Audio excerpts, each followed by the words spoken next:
Alors, vous vous rappelez que tout à l'heure, nous étions arrivés avec une question simple. Nous vous avions dit être venus sans aucune naïveté, mais avec toute notre franchise. Et être venus, surtout, écouter quel compromis, quelle concession était prêt à faire le camp du président de la République. Et je sors en vous disant aucune. Aucun compromis. Aucune concession. Je ne vous dis pas que nous n'avons pas discuté. Beaucoup ont commencé d'ailleurs par dire qu'ils n'avaient pas de ligne rouge, mais plus la réunion avançait, plus ils formulaient des choses qui, sans les appeler lignes rouges, y ressemblaient quand même beaucoup. Et donc, je sors sans pouvoir vous dire que le camp présidentiel a bougé d'un iota sur rien. Je suis désolée de vous l'annoncer, je suis désolée surtout pour les Français qui nous regardent et qui disaient tiens, changement de méthode, le président peut-être veut changer sur le fond, sur la forme, etc. On n'est pas en mesure de vous le dire en sortant. Ce qu'on peut vous dire par contre, c'est quelle concession, quel compromis nous avons mis sur la table. Et on est fiers de vous le dire parce qu'on pense que c'est quelque chose qui va intéresser les Français. On n'a pas parlé aujourd'hui de programme. Je ne vais pas vous refaire tout notre programme. Vous savez quelles valeurs nous tenons, quelles causes nous défendons et quelles personnes nous voulons aider davantage. Mais on a posé un geste fort, celui si nous étions nommés, parce que oui, les socialistes, les communistes et les écologistes ont énormément insisté sur le fait que, en termes de récit, en termes de légitimité démocratique, en termes de reconnaissance du résultat des élections, il fallait nommer un Premier ministre issu des rangs de la gauche ou des écologistes dans la lignée du nouveau Front populaire. Ça nous paraissait assez indispensable et nous l'avons défendu à maintes reprises. Mais nous nous sommes engagés, si nous étions nommés, à ne pas utiliser le 49.3. Quand on dit ça, on voit bien que c'est un exercice de reconnaissance finalement de la démocratie parlementaire. Ça veut dire aussi que ça nous oblige. Parce que si on n'a pas recours au 49.3, mécaniquement, on est obligé de travailler en équipe à l'Assemblée nationale. Et donc, c'est un geste fort que nous avons posé sur la table dès le début de la réunion, que chacune des forces que je viens de mentionner a réitéré. Alors, on doit vous dire que quelques personnalités autour de la table qui n'étaient pas de notre camp politique ont pu trouver l'idée intéressante, ont pu s'avancer, on ne va pas vous donner tous les détails, on n'est pas dans une émission de télé-réalité, donc on vous dit ce que nous on a dit, les autres s'expliqueront et prendront la responsabilité. Mais voilà, c'est une idée qui pour nous doit infuser. Alors après ils disaient d'accord, mais vous devez vraiment vous engager à ne pas voter de motion de censure si ce n'est pas un gouvernement du LFP. Permettez-nous d'attendre de voir qui le président de la République va nommer, puisqu'il a dit, j'ai compris de tous les textos que je recevais que vous aviez l'information 2 minutes après, donc c'était pas encore écrit sur la feuille de compte-rendu que vous aviez déjà l'information, mais donc il s'est engagé à nommer un Premier ministre dans les 48 heures. Et donc j'ai envie de vous dire, nous allons aller dans nos instances, Cyrielle et Guillaume j'imagine dans leur groupe parlementaire à l'Assemblée et au Sénat, moi devant mon parti, mes adhérents, les débriefer de la réunion, mais nous n'avons pas de décision à prendre ce soir finalement. On va attendre de voir ce que le président de la République fait de tout ça, qui il nomme, et il a clairement dit que c'était ensuite le Premier ministre qui configurait un peu la suite des discussions, c'est ce que nous avions demandé aussi.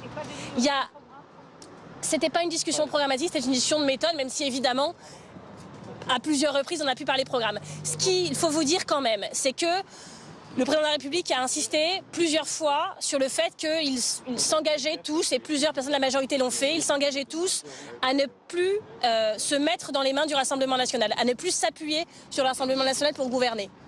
Sage nouvelle, sage décision. Ils savent aussi où ça les a conduits. Mais ce qu'on leur a dit aussi, les écologistes, les socialistes et les communistes, c'est que si vraiment leur but était d'enrayer en fait la montée du Rassemblement national, fallait changer de politique. Et là, évidemment, on s'est mis à parler programme quand même un peu. Mais c'est pas qu'une question de mesure une par une, c'est aussi une question de récit. C'est est-ce que comme M. Barnier, on parle de manière plus précise dans son discours de politique générale des prisons que de l'éducation? Est-ce que c'est ça qu'on veut offrir à nos enfants? Une équipe gouvernementale qui a plus de vision pour les prisons que pour l'éducation? Quel message on envoie aux jeunes et aux moins jeunes qui sont inquiets pour le climat, alors qu'hier, les agences européennes ont dit très clairement que pour la première année de l'histoire de l'humanité, on dépasserait les plus 1 degré de réchauffement depuis l'ère pré-industrielle, que c'est l'année officiellement la plus chaude encore 2024 de l'histoire des temps, et chaque année un nouveau record, que les espèces disparaissent, que l'habitabilité même de la planète est remise en question. Évidemment, on a parlé énormément des sujets sociaux, on a parlé des Français. Il y avait une collègue communiste ultramarine qui est députée de La Réunion, qui a pu aussi mettre ces enjeux sur la table. Et donc, oui, on a aussi beaucoup insisté pour parler des Français et en priorité des plus vulnérables, de celles et ceux qui sont en première ligne des politiques menées depuis 7 ans. On a été très clair sur le fait que il fallait changer de cap, sinon tout ça ne servit à rien. C'est qui maintenant qui va importer? C'est ça? Alors vous, oui, ça on a bien compris. Mais Cyril Châtelain voulait ajouter un mot et puis Guillaume Gontard. Pardon. Vas-y. On va peut-être. Oui, vas-y. Attendez, nous faisons un banc de touche.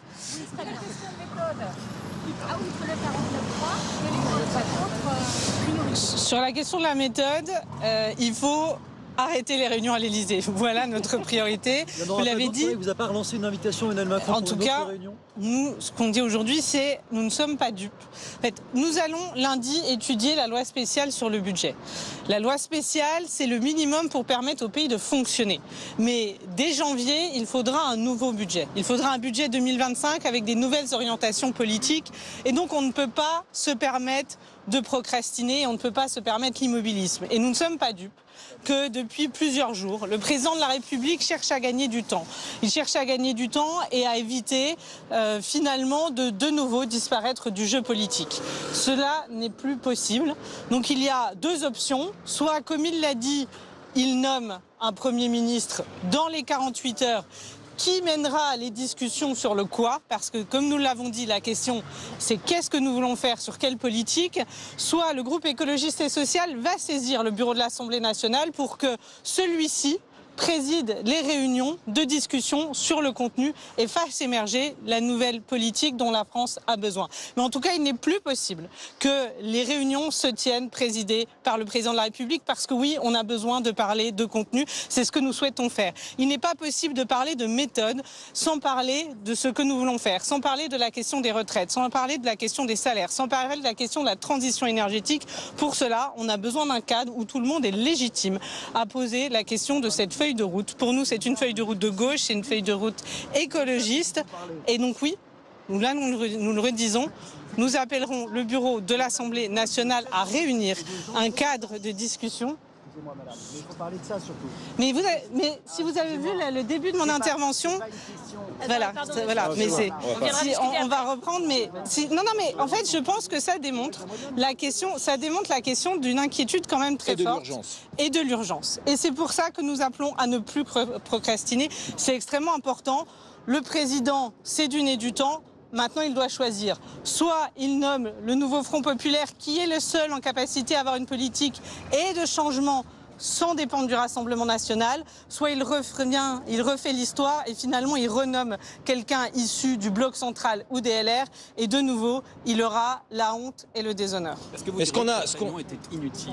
Non, mais ce qu'on a vraiment proposé, c'est de revenir aux fondamentaux, c'est-à-dire de revenir à la démocratie et au parlementarisme, c'est-à-dire de remettre au cœur la question de la démocratie, notamment effectivement avec la question du 49.3, de dire qu'il n'y aurait pas d'utilisation, en tout cas c'est une proposition d'utilisation du 49.3 pour remettre justement ce travail parlementaire au cœur. Et maintenant ce qu'on demande au président de la République, de revenir sur ce qu'il devrait être, c'est-à-dire son rôle, nommer un Premier ministre. C'est ça l'urgence. Donc il a dit que ça serait dans 48 heures, en tout cas nous on souhaite et on ne travaillera qu'avec un futur Premier ministre, et notre exigence et notre demande, c'est qu'il soit issu du nouveau Front populaire, en tout cas que ça soit un Premier ministre de la gauche et des écologistes, parce que encore une fois, c'est une question démocratique par rapport aux élections législatives qui se sont déroulées. Et donc, voilà, tout simplement revenir à nos fondamentaux, parce qu'en réalité, tout ça est clairement assez simple, en fait. Mais nous, si c'est pas un premier ministre de gauche, on pourra dire qu'on a un président de la République qui est encore dans le déni. Si ce n'est pas un premier ministre de gauche, ça voudra dire qu'il recommence, comme il a fait avec Michel Barnier, et on sait déjà ce qui va se passer. Donc à un moment donné, il faut juste regarder les choses clairement, regarder la réalité en face. C'est ce que j'ai dit la dernière fois. J'ai eu l'impression que le président de la République avait un petit peu avancé, était un petit peu sorti de son déni.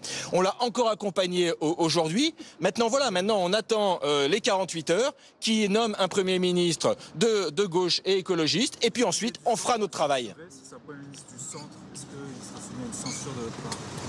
On va déjà attendre qu'il nomme ce Premier ministre. En tout cas, on lui a donné, on l'a aiguillé, on lui a donné toutes les orientations pour voir où était le point d'équilibre. Et moi, je suis sûr et je suis persuadé qu'il sait où est le point d'équilibre, qu'il sait où se trouve la vraie question pour avoir un gouvernement qui puisse tenir plusieurs mois et qui surtout puisse donner un avenir à notre pays, qui puisse régler les vraies réalités, comme on a pu l'entendre, parce qu'il y a ce besoin-là, que ça soit dans les collectivités, que ça soit au niveau social, que ça soit pour les agriculteurs, on a besoin de réponses, donc on a besoin d'un gouvernement Et donc on a besoin de lignes claires, et donc on a besoin du Front populaire. Alors, non mais en fait, c'est intéressant votre question parce que ce qu'on comprend de votre question, c'est donc ça peut être un Premier ministre du camp macroniste, on a compris, avec d'ailleurs les mêmes, peut-être à la même place, peut-être dans le désordre, mais grosso modo la même équipe, pour mener la même politique. Et donc nous disons une chose très simple, les mêmes causes entraîneront les mêmes conséquences. Mais pardon, on a le sentiment que ça n'avance à rien quand même ce soir, Marine Tondelier. Juste avant vous, c'était Laurent Wauquiez qui réitérait Laurent Wauquiez n'avance à rien, ça je vous confirme. Les mêmes lignes rouges qu'il avait déjà évoquées vendredi. Oui, Laurent et vous revenez ce soir nous voir en nous disant les mêmes choses qu'on a déjà entendues. Ça n'avance en fait à rien. Alors, vous avez compris que nous avions suggéré un cadre dans lequel les Républicains n'étaient pas présents, parce qu'on estime qu'ils portent très mal leur nom. On estime que une chose nous réunissait dans cette pièce en grande partie, c'était le fait d'avoir contribué au barrage républicain.